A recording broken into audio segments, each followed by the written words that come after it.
Want 3 secrets to making the most delicious and affordable pesto you've ever had? That's coming right up. I'm Claire Tansey, the author of Dinner Uncomplicated.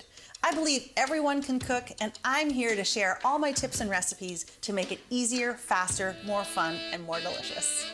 There are 3 easy secrets for delicious pesto that you can make all year round. Secret number 1, use parsley. I have got 2 big heads of parsley that I have washed and dried in the salad spinner. And I'm gonna give them a bit of a rough chop before I throw them into the food processor. Oh, look, see, there's so much parsley here, but don't worry, it just like reduces down to almost nothing. So get all of that out, and I've got my food processor. I've got my food processor here. You can use any kind of blender for this. As long as it will kind of shred stuff up, it is fine. So it doesn't matter what you've got. A multi-chopper, a little hand blender, as long as it chops, you're good.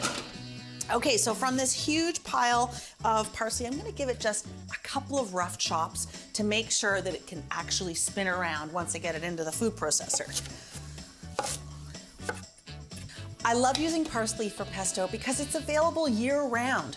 Sure, I love basil pesto, that's the classic, but parsley I can get at the grocery store whether it's January or July.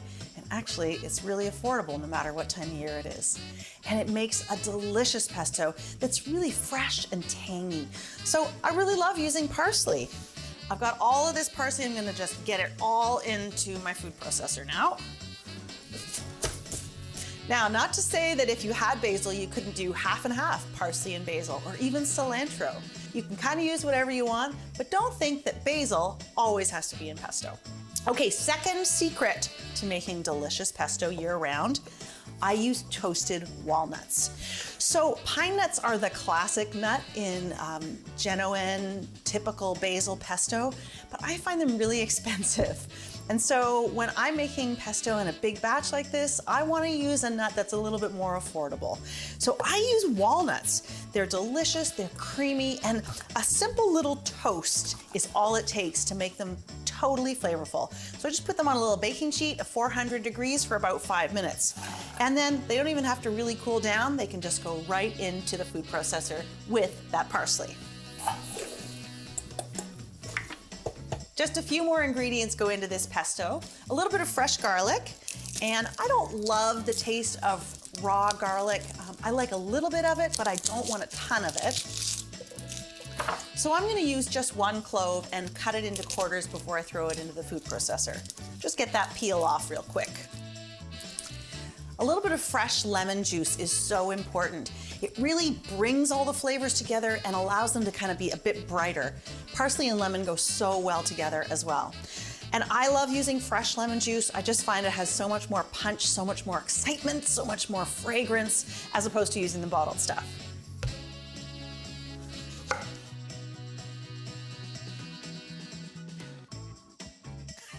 Four tablespoons of fresh lemon juice.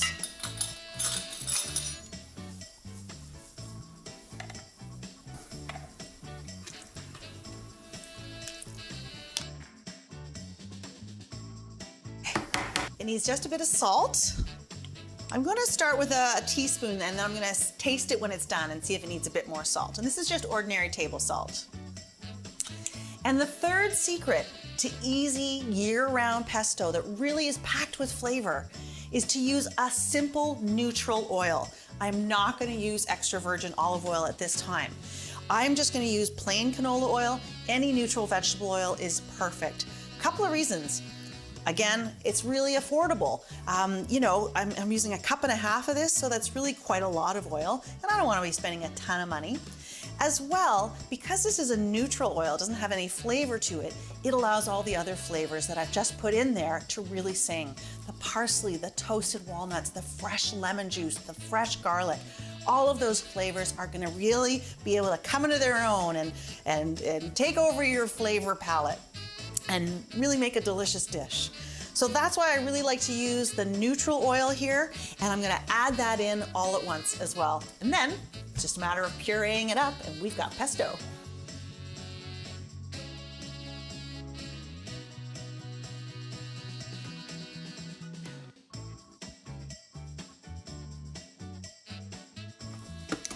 see this.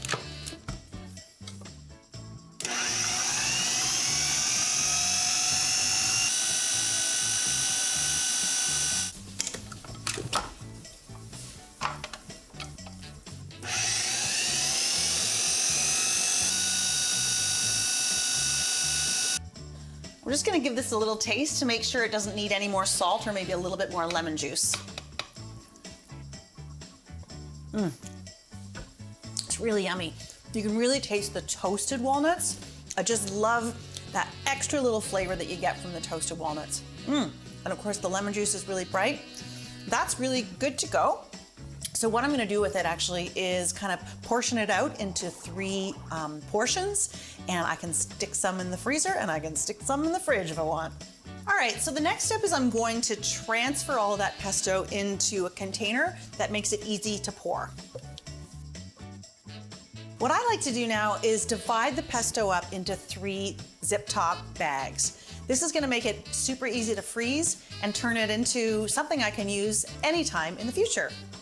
To make sure I don't get any pesto on the seal of the bag, just turn it inside out a little bit like that. Just kind of give it a cuff and stand it up, and I'll do that with 2 more bags.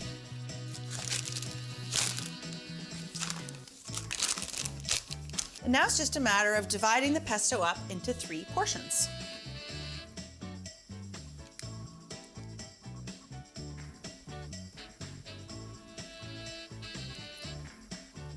And not having the bags fall over. Now I'm going to seal these up and get as much air out of each bag as possible. This is another reason why I like using these zip-top bags, because I can get this really, really flat so it doesn't take up too much room, and I'm squeezing out all of the air here. So important when you're freezing stuff to make sure there's no air left inside, if at all possible. So there's 1.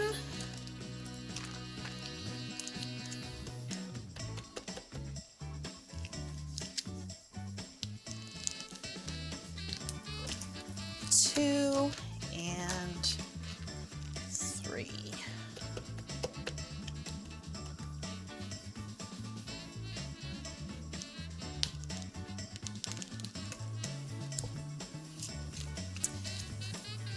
And there you have it, 3 pouches of pesto. So there you have it, my affordable take on a delicious pesto that you can have any time of the year. And if you want my favorite way to use it, just click on this video right up here. And for lots more great, easy kitchen how-tos and delicious recipes, make sure you subscribe and hit that notification bell. I'll see you next time. Until then, happy cooking.